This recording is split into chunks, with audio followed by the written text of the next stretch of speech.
សួរអ្នកទាំងនេះជួយមក Smith ទៀតហើយជាមួយនឹងវីដេអូថ្មីមួយទៀតហើយថ្ងៃនេះគឺយើងមិនមកធ្វើ vlog ទេហើយក៏ខ្ញុំខានធ្វើ vlog យូរដែរប៉ុន្តែថ្ងៃហ្នឹងគឺយើងមកនិយាយអំពីរបៀបធ្វើ iPhone Ringtone ហើយខ្ញុំជឿជាក់ថាគ្រប់ model ទូរស័ព្ទ iPhone ទាំងអស់គឺអាចធ្វើបានអូខេតើមកខាពេល review តើយើងចូលក្នុងទូរស័ព្ទទាំងអស់គ្នាដើម្បីធ្វើជាដំបូងអ្នកទាំងនេះត្រូវការកម្មវិធី3អូខេខ្ញុំគិតបន្តិចអូអ្នកទាំងគ្នាបានឃើញកម្មវិធីទី1ដែលមានឈ្មោះថា boot ដែលអាចយកពី App Store បានហើយខ្ញុំមិនប្រាប់ពីរបៀប download ទេអ្នកនរគ្នាដឹងតែរបៀប download ហើយបន្ទាប់ពីអ្នកនរគ្នា download កម្មវិធីនឹងមួយហើយខ្ញុំជឿជាក់ថាកម្មវិធី2ទៀតគឺមានហើយស្រាប់ក្នុង iPhone របស់យើងតែម្ដងគឺកម្មវិធីដែលមានឈ្មោះថា GarageBand ហើយនឹងfile គឺទូរស័ព្ទ iPhone គឺមានហើយស្រាប់មកនៅពេលដែលអ្នកនរគ្នា download កម្មវិធីនឹងហើយតោះយើងចូលក្នុងកម្មវិធីទាំងអស់គ្នាមកគឺចេញមកបែបហ្នឹងដើម្បីឲ្យអ្នកនរគ្នា download បទចម្រៀងអូខេអញ្ចឹងអ្នកនរគ្នាចូលកន្លែង search ហ្នឹងហើយអ្នកនរគ្នាវាយពាក្យថា YouTube ហើយចូលកលើពាក្យ YouTube ហ្នឹងមកចូលក្នុង YouTube ហើយនៅកន្លែងនេះគឺជាកន្លែង search បទចម្រៀងដែលអ្នកចូលចិត្តហើយខ្ញុំចូលចិត្តតែបទវណ្ដានៅកន្លែងហ្នឹងអ្នកនរគ្នាអាចរើសបទចម្រៀងមួយណាដែលអ្នកទាំងអស់គ្នាពេញចិត្តបន្ទាប់ពីអ្នកនរគ្នាចុចលើបទចម្រៀងអ្នកទាំងអស់គ្នាពេញចិត្តហើយគឺវានឹងលោតពាក្យថា download ហើយនឹង copy link អញ្ចឹងអ្នកគេរើសតែពាក្យ download ហើយខ្ញុំជឿជាក់ថានៅកន្លែងហ្នឹងគាត់ជាមាន app ឬក៏ពាណិជ្ជកម្មអីមកអញ្ចឹងអ្នកនេះគាត់តែចាំវាចុចតែខ្វែងអញ្ចឹងទៅបាត់ហើយបន្ទាប់ពីអ្នកនេះ download ហើយអ្នកនេះចូលពេលនៅ like folder ទៅអ្នកនរនេះបទចម្រៀងអ្នកនរនេះបាន download ហើយអូខេបន្តមកទៀតអ្នកនេះគាត់តែអូសមកខាងឆ្វេងអញ្ចឹងមក slide មកខាងឆ្វេងមកអ្នកនេះនឹងឃើញពាក្យថា action ចុចនៅលើពាក្យ action ហ្នឹងមក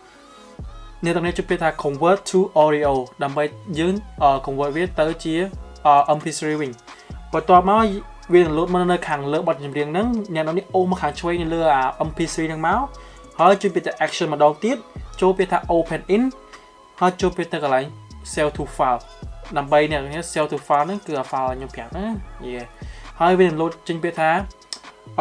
GarageBand for iOS ចឹងអ្នកចុចលើពាក្យហ្នឹងមកវានឹងចេញសញ្ញាថ្មីកដោចុះក្រោមហ្នឹងទៅដើម្បីឲ្យវាចេញហើយមួយទៀតក៏ឲ្យវាចេញដែរកន្លែងហ្នឹងអ្នកក៏ចុចពាក្យ save មកវានឹងទៅកន្លែងហ្នឹងហើយស្រាប់តែម្ដងអូខេបន្តមកទៀតយើងក៏ចូលក្នុងកម្មវិធី GarageBand ឲ្យវាចេញមកបែបហ្នឹងខ្ញុំជឿចិត្តអញ្ចឹងហ្មងហើយចុចសញ្ញាបូកនៅកន្លែងនេះអ្នកទៅរកពាក្យថា audio recorder ដើម្បីចូលក្នុងកម្មវិធីហ្នឹង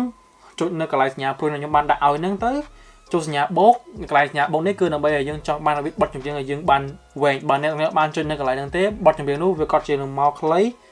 ទៅដល់8វិនាទីអូខេអញ្ចឹងចុចកន្លែង session A ចូលកន្លែង automatic បើកវាចេញសញ្ញាខៀវចឹងមក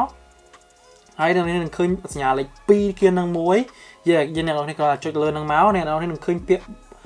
បទចម្រៀងដែលអ្នកទាំងអស់គ្នាបានopen វានៅក្នុង file ហើយវាចូលនៅកន្លែង GarageBand ហ្នឹងអញ្ចឹងណា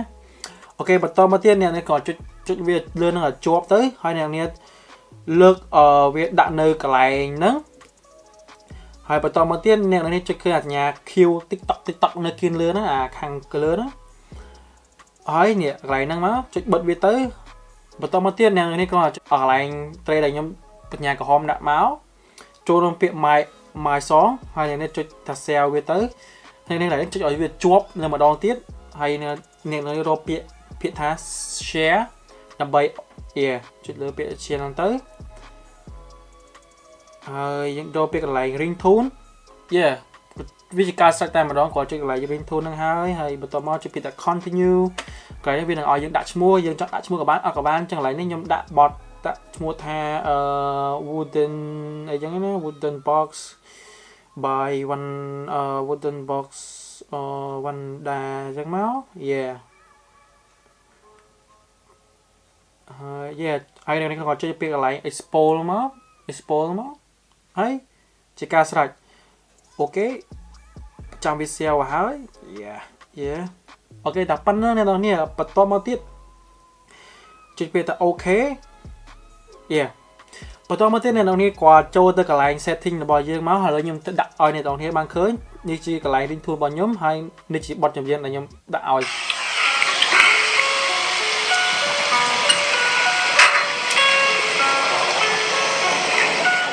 អូខ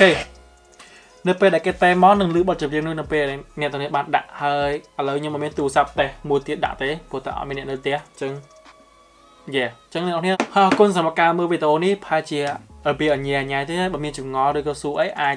comment ខាងក្រោមបានក្នុង Facebook និង YouTube ហើយកុំភ្លេចជួយ subscribe នៅ channel របស់ខ្ញុំជួយ like page របស់ខ្ញុំផងបានសូមអរគុណអ្នកនរជួយមកស្មីននៅវីដេអូក្រោយ hope ខ្ញុំជួយថានឹងមានវីដេអូក្រោយទៀតអូខេអរគុណសូមជម្រាបលាបាយបាយ peace